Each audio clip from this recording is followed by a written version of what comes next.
Ini menunjukkan semuanya ya. Ada normal distribution, log normal, uniform, histogram, triangular, double triangular, whatever gitu ya. Intinya ini metode-metode untuk menentukan probabilitas dari angka yang kita tebak, dari angka yang kita bahas. Oke. Nah, sampai di sini dulu. Ingat, ada persebaran angka. Nah, sekarang kita main ke metode yang namanya Monte Carlo. Oke. I hope teman-teman bisa mulai menangkap nih ya, chapter apa runutan masalah kita ini. Ini kita masuk ke metode utamanya namanya Monte Carlo. Gitu. Monte Carlo ini sebenarnya asal mulanya dari permainan permainan kasino gitu ya di kayak Las Vegas gitu ya. Ya namanya Las Vegas kita main apa namanya ya yang kita putar bola terus ada roda yang berputar gitu ya, hitam atau putih, saya nggak tahu itu nama gamenya apa di Las Vegas, tempat Roulette, orang Pak. berjudi gitu ya, itu kan banyak ya, ya itulah ya, betul, thank you ya. Gitu, itu kan kita mainannya probability gitu ya, tidak ada yang pasti di situ gitu, tapi diciptakanlah metode Monte Carlo untuk menentukan yang pasti, yang kemungkinan terbesar tuh yang mana gitu ya. Nah, Monte Carlo kita pakai di reserve, perhitungan cadangan. Oke, dan kita tahu ada beberapa angka yang variatif. Gross rock volume variatif.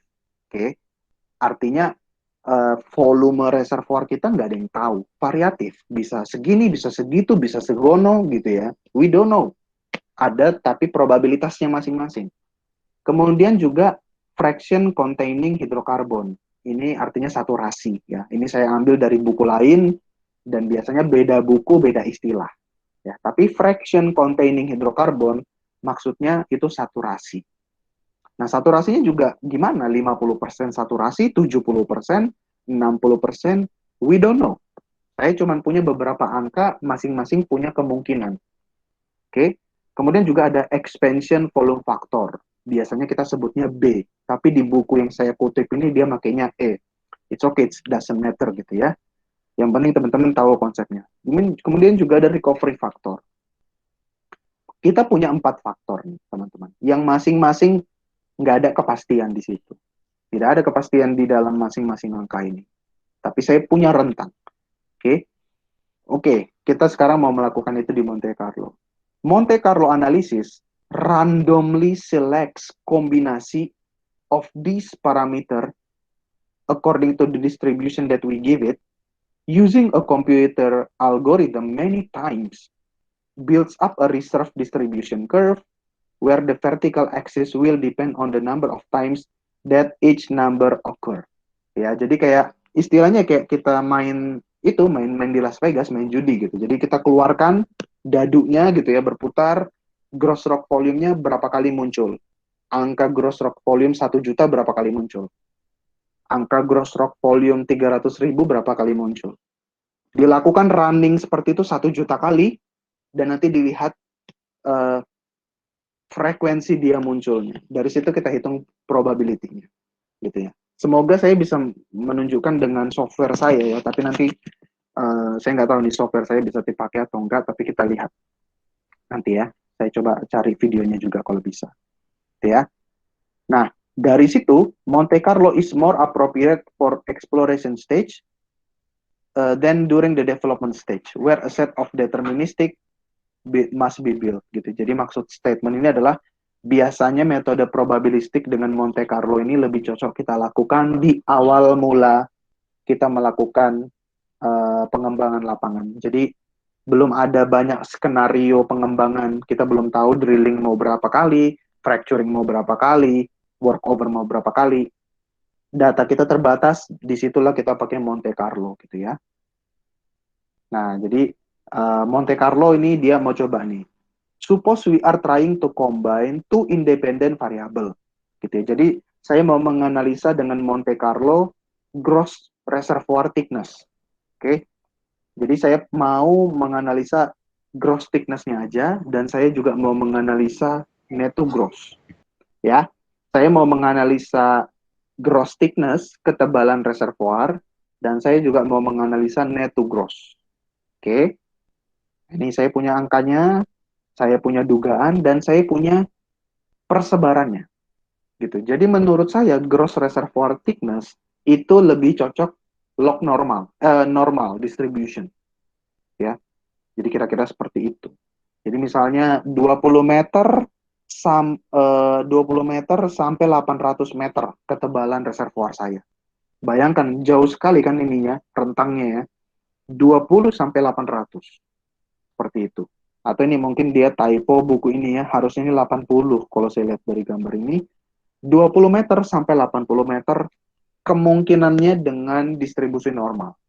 Artinya, modus yang paling mungkin adalah 50 meter. Ya, kalau dari statement ini seperti itu. Net to gross, net to gross dia make triangular distribution. Dengan minimumnya 25% net to gross, maksimumnya 75% net to gross, probability paling tingginya adalah di setengah net to gross. Nah, ini baru dua parameter. Kita harus melakukan hal seperti ini untuk semua parameter. Oke. Nah, jadi ini step by step. A random number between 0 dan 1 akan dipilih and the associated value of gross reservoir thickness is then read from within the range described by the above distribution. Jadi betul-betul nih metode ini yang hanya bisa dilakukan dengan komputer, dia akan melihat kalau 20 meter berapa, relatif frekuensinya berapa, 20,5 berapa, 21 berapa, 21,5 berapa, 21,8 berapa, terus gitu ya, dengan masing-masing probabilitasnya. The value of t close to the mean will be randomly sampled more frequently than those values away from the mean. Artinya yang paling tengah, 50, itu paling lebih sering akan disampel. Karena itu dia mendapatkan probabilitas paling tinggi, gitu ya. The same process is repeated using a different random number for the NTG. Ya, jadi sama dilakukan juga proses yang ini untuk net to gross ataupun untuk parameter lain, porosity, area, luas dan lain-lain. The two values are multiplied to obtain one value of the net sand thickness. Gitu ya. Jadi masing-masing angka itu dikali antara gross reservoir thickness dikali net to gross, mendapatkan net sand thickness, ketebalan net. Karena memang kita maunya ketebalan neto ya, bukan ketebalan gross. This process is repeated some 1.000 sampai 10.000 kali, gitu ya. Runningnya ini masing-masing ada 10.000 kali kita melakukannya. Jadi ada 10.000 perhitungan. Berarti kayak 20 dikali 0,25. 20,5 dikali 0,25. 21 dikali 0,27. Terus gitu ya, semua kombinasi itu dia lakukan dengan Monte Carlo. The outcomes are used to generate a distribution of values of net sand thickness. Hasilnya, hasil perkaliannya itu baru dibuat distribusinya. This can be performed simultaneously for more than two variables. Ya, jadi bukan cuma net to gross, bukan cuma gross reservoir thickness dan net to gross aja, tapi bisa dilakukan untuk hal lain juga. Jadi kira-kira seperti ini, gitu ya. Jadi saya punya angka X1 porositas misalnya, X2 ketebalan, X3 area, X4 saturasi. Dengan masing-masing distribusinya, terserah kita ya. Ada yang uniform, ada yang log, ada yang normal, ada yang histogram, ada yang log normal. Semuanya itu kita lakukan dengan parameter yang ini. Oke, karena kita tahu parameter-parameter inilah yang paling menentukan reserve. Luas reservoir, tebal reservoir, net to gross, porositas, saturasi, volume factor. Kemudian di-combine, dikali semuanya itu dengan rumus deterministik ya. Ada rumusnya kan. Berapa kali berapa kali berapa kali berapa. Kemudian kita lihat relatif frekuensinya. Angka yang paling sering muncul berapa. Oke, dari situ kita lihat OOIP, cadangannya. Cadangan low-nya, pesimisnya berapa, cadangan medium-nya, best case, cadangan high-nya. yang optimis. OOIP itu cadangan mula-mula, gitu ya. Jadi saya harap teman-teman sudah udah kebayang gitu ya. Jadi lihat nih ya, gross rock value, net to gross, porosity, saturasi, dan volume factor semuanya dikali, gitu ya. Dan kemudian kita dapatkan distribusi OOIP-nya. STOIP atau OOIP itu sama ya, cadangan mula-mula. Dari sini kita lihat probability-nya. Siapa yang paling sering muncul, siapa yang sedikit muncul, di situ nanti kita akan menentukan base case, low case, high case. Ya, ini salah satu keuntungannya petroleum engineering menurut saya. Apa yang kita pelajari di kuliah sangat terpakai di lapangan, gitu ya. Jadi apa yang saya ajarkan ke kalian, kalau kalian jadi reservoir engineer, pasti akan kalian lakukan. Kalau kalian masuk petroleum engineering dan kalian jadi petroleum engineer, percayalah ini yang kami lakukan gitu ya dengan software kami gitu. Nanti saya akan tunjukkan sebenarnya di sini, tapi untuk demonya saya nggak tahu ya si software saya udah bisa dipakai atau belum. Nah, nanti dia akan muncul kira-kira seperti ini. Di sini kasusnya buku yang saya ambil itu TCF, artinya lapangan gas. Jadi ini namanya TCF ini triliun kubik feet. Oke, jadi angka probability dia dengan metode Monte Carlo di lapangan gas yang dia punya ya sekitar 3,8 TCF, 3,8 triliun kubik feet gas, itulah estimasi P90 dia. Dia bisa bilang, 90% saya yakin cadangan saya paling tidak 3,8. Itu kata kata dia. Karena dia sangat yakin 90% keyakinan, ya dia beraninya nggak banyak-banyak. Gitu. Ya, saya yakinlah 90%, 3,8 pasti adalah lapangan kita ini. Gitu. Tapi dia ngasih juga. Tapi saya kemungkinan ya paling cocok di hati saya, kata dia, kemungkinan cadangannya itu 7 TCF. Tapi ada nih harapan, ada nih kemungkinan nih Pak. Dia ngomong ke SKK Migas gitu ya, ketika dia memberikan POD-nya, Plan of Development.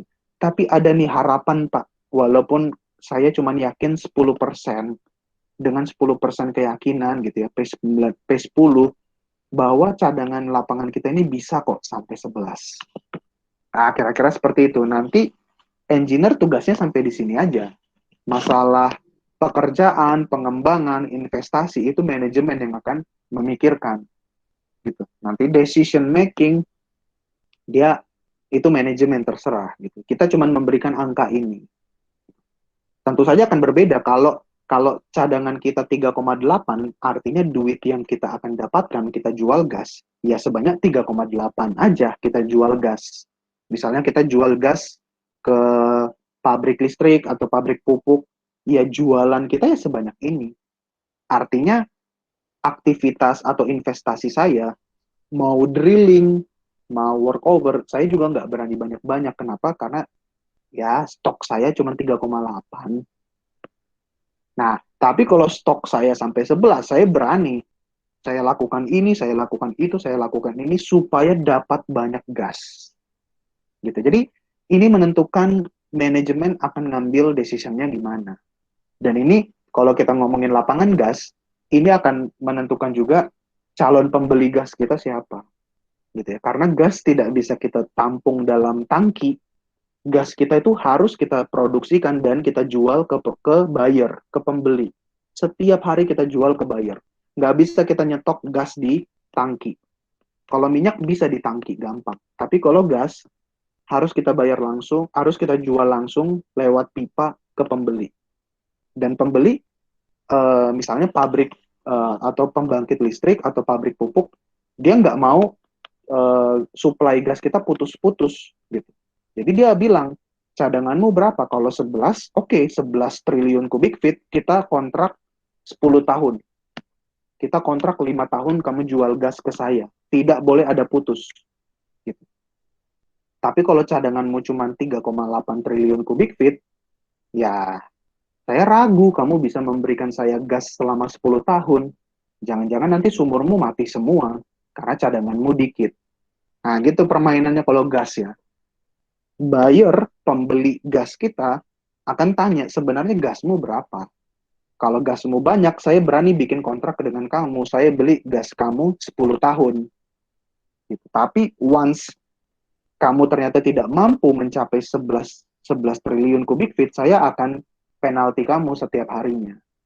Gitu. Jadi seperti itu challenge kita di oil and gas industry. Penting sekali engineer itu punya estimasi yang bagus. Makanya kita akan ngomong ke manajemen ketika kita mau jualan gas. Ya, jangan P10 lah Pak ya. Intinya P10 mungkin Pak, tapi mungkin kita pakai base case aja P50 bahwa kita punya cadangan 7 triliun kubik feet. Jadi kontrak kita buat berdasarkan stok 7 triliun kubik feet saja. Nanti semua kebijakan, semua investasi, semua budget akan difokuskan supaya 7 triliun kubik feet ini betul-betul bisa kita berikan. Kita bor, kita fracturing, kita stimulasi supaya betul 7 triliun kubik feet ini bisa kita produksikan semua. Jangan sampai ada problem. Gitu ya kira-kira. Ini kita 10 menit terakhir, ini kira-kira seperti itu. Nah, actually saya bisa demonstrasikan gitu ya penggunaan Monte Carlo dengan software Embal. Tapi saya baru install laptop saya ada problem kemarin, saya belum pasti nih bisa demonstrasi sekarang nggak dengan Embalnya. Tapi sebelum sebelum laptop saya problem waktu itu saya sudah melakukan running Embal dan saya udah ngambil picture-nya gitu ya. Jadi ya saya show-kan yang picture dulu. Jadi Embal ini kita buka Embal, nama softwarenya ya. Saya nggak promosi, tapi ini software yang saya punya. Bisa dilakukan dengan tools lain ya, gitu. Misalnya kita lakukan dengan makro di Excel bisa juga gitu. Jadi kita buka Embal, gitu ya, dan di Embal ini ada opsi file tool, kita bisa lakukan material balance, decline curve analysis, streamline, dan kita lakukan Monte Carlo. Di sini saya pilih Monte Carlo, nanti akan muncul window seperti ini. Ya, dia nanya reservoirmu apa, reservoir saya oil, terus dia nanya user information-nya gimana, misalnya company Tandria Bank, lapangannya lapangan Monas, lokasinya Monas, platform Monas, analisnya Richard Arnold. User komen terserah gitu ya, misalnya ini saya lakukan dengan kepastian bla bla bla gitu. Hati-hati untuk data ini karena masih ada keraguan. Everything ya, terserah gitu ya. Nah, teman-teman juga bisa ngeliat kita akan melakukan input apa nih PVT, input calculation gitu ya. Kemudian kita masuk ke PVT. Oke, dari PVT dia akan nanya dulu, kamu mau masukkan apa? Saya mau masukkan fluid property. Oke, dari masuk ke window-nya PVT, dia akan nanya formation GOR-mu berapa, oil gravity-mu berapa API, gas gravity-mu berapa, salinity-mu berapa, dan disinilah mengapa kita butuh belajar rock dan fluid property. Oke, dan di sini dia nanya separatormu single stage atau berapa stage, korelasi yang mau kamu pakai, Glasso dan Beal gitu ya, dan Bill gitu. Nah, korelasi-korelasi yang kita pelajari sebelumnya, Petkovic, Standing, Bex and Brill atau Bex apa gitu ya, ada semua di sini. Nah, mana yang paling cocok dengan minyaknya kita? Let's say yang cocok adalah Glasso dan Bill untuk PB, RS dan BO dan juga oil viscosity. Oke. Kemudian dia nanya lagi, oke, masukkan distribusimu, Richard. Input distribusimu ya untuk perhitungan cadangan. Nah, saya masukkan. Saya mau lakukan 500 case. Bisa aja saya bikin 1000 atau 10.000 case. Gitu ya. Bisa aja tergantung, tapi apakah perhitungannya lama atau lambat itu urusan nanti. Let's say di sini saya lakukan 500 case. Nanti dia akan menghitung 500 kali. Terus dia nanya, reservoirmu bagaimana? Temperatur saya 200, tekanan saya 5.500. Ini nanti untuk menghitung perubahan sifat fluida gitu ya. Metodenya apa? Oke, metodenya apa? Ya, saya lakukan bulk volume dikali net to gross. Ya. Bisa juga area dikali net thickness, sama aja gitu ya. Tapi saya lebih cocok bulk volume dikali net to gross. Nah, terus di sini dia ngasih angka maksimum minimum dengan distribusinya. Misalnya saya buat bulk volume minimumnya 20.000, maksimum 50.000, modusnya 35.000 dengan distribusinya triangular. Demikian juga net to gross, ini fixed value. Saya claim net to gross-nya 0,2. Porosity fixed value. Saya yakin porosity-nya 0,2. Sebenarnya bisa aja, minimum, maksimum, atau modus bisa juga gitu ya. Tapi saya nggak mau terlalu banyak gitu pilihan. Ya udah, porositas saya bilang fix value 0,2. Karena saya yakin dari data dari logging banyak sumur, dia bilang 0,2. Begitu juga oil saturasi, dia bikin uniform solution gas oil ratio 500 fixed value, fixed value, fixed value. Oke. Udah dapat itu semuanya, baru deh kita lakukan calculation. Oke. Dan ini setelah calculation, Embalnya akan menghitung gitu. Semua skenario, semua kombinasi, dia akan buat perhitungannya gitu. Nanti dia akan menunjukkan ke kita perhitungannya dia dengan sangat cepat, gitu ya. Dan akhirnya keluar seperti ini. Oil in place-nya dari sekian sampai paling tinggi berapa. Ada 75.000, 150.000 di tengah-tengah, 225.000. Gitu ya. Nah, dari sini dia bilang, 90% probability cadangan Anda adalah 65.000. 50% base case adalah 162 MSTB, 162.000 MSTB. Versi optimisnya 10% itu adalah 191 MSTB. Kemudian ini gas in place-nya, cadangan gas di dalam reservoir kita. Nah, kira-kira seperti itu, very simple. Yang penting kita punya data dan kita punya distribusi, kita masukkan di embalnya, jebret, beres, keluar data seperti ini. Oil in place-nya berapa, P90, P50, P10-nya berapa. Gitu ya. Oke, sebagai rekap, dalam metode Monte Carlo, kita menggunakan uncertainty analysis. Karena ada ketidakpastian, kita lakukan uncertainty analysis. Dalam metode ini, metode probabilistik, metode Monte Carlo, kita berikan range, rentang, distribution of values. Oke, jadi saya memberikan distribusinya dari angka porositas, angka ketebalan, angka net to gross untuk masing-masing key parameter. Ya. Jadi dalam cadangan kita tidak bicara permeability dalam cadangan. Cadangan itu ngomongnya porosity, saturasi, seperti itu. Jadi hanya key parameter aja. Nah, dari situ akan keluar resulting distribusi. Angka-angka yang mungkin dari cadangan migas kita.